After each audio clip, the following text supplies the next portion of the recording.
ভাই এই ঠিকানাটা কই যাবেন চে?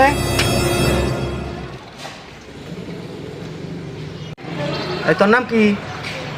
আসে মামার নাম বাড়ি কই? বাড়ি সরকাবরা আচ্ছা কি আছে, মোবাইল আছে?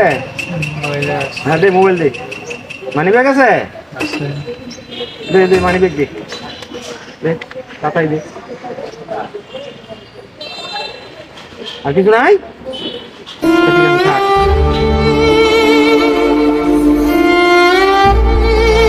এতক্ষণ আপনারা যে ঘটনাটি দেখলেন এটি বর্তমানে বাংলাদেশের একটি চাঞ্চল্যকর ঘটনা। এই যে আপনাকে একটি কাগজ দেখিয়ে বলবে যে অ্যাড্রেসটি কোথায়, তারপর এই কাগজের টোকা দেবে। এই কাগজের টোকা দেওয়ার পরে যে জিনিসটি আপনার নাক দিয়ে আপনার নিঃশ্বাসের ভিতরে যাবে তাকে বলা হয় শয়তানের নিঃশ্বাস, যার ইংরেজি নাম ডেভিলস ব্রেথ। এই ডেভিলস ব্রেথ বা শয়তানের নিঃশ্বাস আসলে একটি মানুষকে ন্যানো সেকেন্ডের মধ্যে তাকে হিপনোটাইজ করে তোলে। আপনারা হিপনোটাইজ বলতে অনেকেই হয়তো বা ধারণা রাখেন, হিপনোটাইজ হচ্ছে বশীকরণ।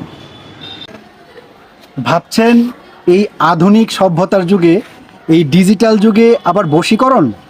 হ্যাঁ ভাই, এই বশীকরণ হচ্ছে আপনি সাময়িক সময়ের জন্য আপনি হিপনোটাইজ হয়ে যাবেন, আপনি বশীভূত হয়ে যাবেন। আপনার অপোজিট ব্যক্তিটি আপনার কাছে যা চাইবে আপনি সব দিয়ে দিতে বাধ্য হবেন, এবং এই ঘটনাটাই বর্তমান সময়ে ঘটছে। তাই খুব সাবধানতা অবলম্বন করুন এবং খুব সাবধানে চলুন। Be careful.